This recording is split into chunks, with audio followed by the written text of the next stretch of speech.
Hindi cinema की actress और हिमाचल की मंडी लोकसभा सीट से भारतीय जनता पार्टी सांसद कंगना रनौत खुद के बयानों को लेकर आए दिन सुर्खियों में रहती हैं। उनके बयान को लेकर मनोरंजन से लेकर सियासी दुनिया तक कई बार विवाद छिड़ चुके हैं। वो देश के कई बड़े चेहरों पर आरोप भी लगा चुकी हैं। कंगना रनौत ने एक बार फिर से किसानों पर विवादित बयान दिया है, जिसके बाद सियासी गलियारों में बहस शुरू हो गई। इस बार कंगना रनौत ने बयान के बाद भारतीय जनता पार्टी को बाकायदा प्रेस रिलीज जारी करनी पड़ी।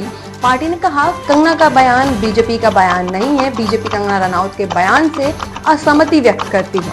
पार्टी की ओर से पार्टी के नीतिगत विषयों पर बोलने के लिए कंगना रनौत को न तो अनुमति है और न ही वे बयान देने के लिए अधिकृत है। बीजेपी की ओर से कंगना रनौत को निर्देशित किया गया है कि वे इस प्रकार के कोई बयान भविष्य में न दें। अपने बयानों को लेकर कब विवाद में आई कंगना रनौत। राहुल गांधी पर ड्रग्स से जुड़ा बयान। इसी साल जुलाई महीने में संसद सत्र के दौरान नेता प्रतिपक्ष और कांग्रेस सांसद राहुल गांधी ने शिव और महाभारत की कथा के चक्रव्यूह का जिक्र किया था, जिसके बाद कंगना रनौत ने राहुल गांधी पर टिप्पणी करते हुए कहा था, वो जिस तरह की बदहवास बातें करते हैं उनकी जांच होनी चाहिए, क्या कि वो ड्रग्स लेते हैं। उद्धव ठाकरे से भी उलझ चुकी हैं कंगना।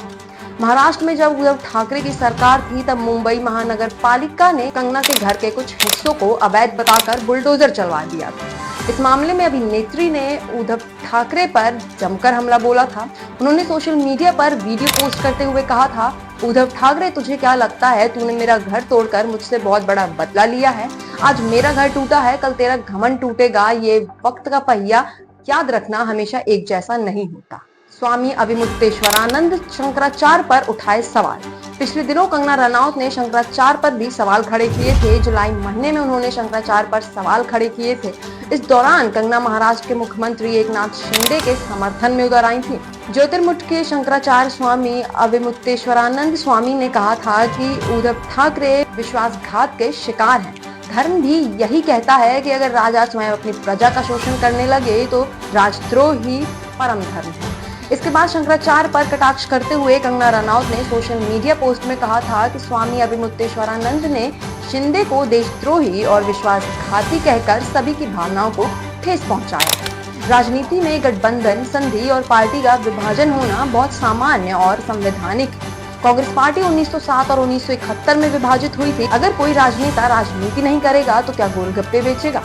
उन्होंने कहा था, शंकराचार्य जी ने अपने शब्दों और अपने प्रभाव का दुरुपयोग किया है। उन्होंने महाराष्ट्र के मुख्यमंत्री एकनाथ शिंदे के खिलाफ अपमानजनक शब्दों का प्रयोग कर उन पर देशद्रोही होने का और विश्वासघाती होने का आरोप लगाकर हम सभी की भावनाओं को ठेस पहुंचाया। इस पोस्ट के बाद सोशल मीडिया पर कंगना के समर्थक और विरोधी आपस में भिड़ गए।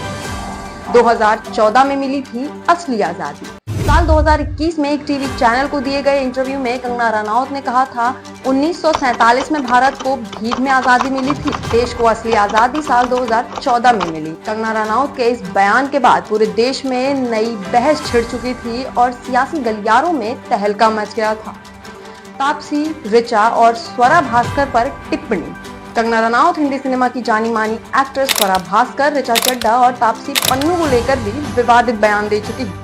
एक टीवी चैनल को दिए इंटरव्यू में स्वरा और तापसी को बी ग्रेड अभिनेत्री बताया था। इसके अलावा तापसी, ऋचा और स्वरा को लेकर कंगना ने कहा था कि उनके पास अभी तक चुकाने के लिए बिल बाकी है। नेपोटिज्म को लेकर करण जौहर पर हमला। हिंदी सिनेमा में नेपोटिज्म को लेकर कंगना रनौत कई बार विवादित बयान दे चुकी हैं। उन्होंने बॉलीवुड प्रोड्यूसर और डायरेक्टर जौहर पर कई बार हमला बोला है। कंगना ने एक बार करण जौहर के शो कॉफी विद करण पर बोलते हुए नेपोटिज्म का फ्लैग बियरर कह दिया था।